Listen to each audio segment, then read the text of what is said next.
মই বেছি কথা আজি ক'ব বিচৰা নাই। জাষ্ট অলপ আগতে মই গম পালোঁ যে দলে মোক প্ৰাৰ্থী হিচাপে প্ৰক্ষেপ কৰিছে 20 নম্বৰ বিজনী এলএচিৰ পৰা।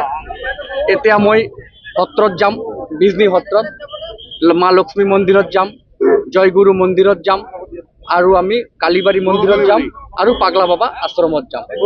আৰু এই 5টা মন্দিৰত গৈ পেলাই মাৰ ওচৰত, বাথৌ মন্দিৰত গৈ আমাৰ শিৱ বাবা ওচৰত আমি প্ৰাৰ্থনা জনাম যে আগন্তুক দিনত বিজনীবাসী ৰাইজৰ সেৱাৰ কাৰণে দলে যে মোক প্ৰাৰ্থী হিচাপে প্ৰক্ষেপ কৰিছে, মই কেনেকুৱা সেৱা আগবঢ়াব পাৰোঁ, এইটো মোৰ এতিয়া আপোনালোকৰ ওচৰত বক্তব্য, আৰু বেলেগ একো নাই।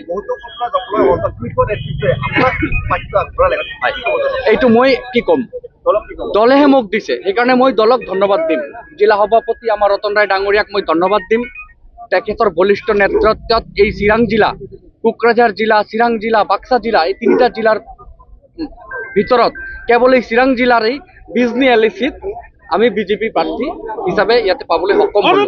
সেইকাৰণে জিলা সভাপতি, মণ্ডল সভাপতি সকলোকে মই ধন্যবাদ দিম। মণ্ডল যে কিমান শক্তিশালী আপোনালোকে কেইদিনমান আগতে গম পাই গৈছে। দল যে কিমান শক্তিশালী এইটো আৰুতো পৰিচয় দিবলগীয়া একো নাই। এইটো এগেইনষ্ট হওক, মাইনাছ হওক বা প্লাছ হওক, কিন্তু মানুহ যে 600 মানুহ ওলাইছে, এইবিলাক কোন মানুহ? দলৰ মানুহ।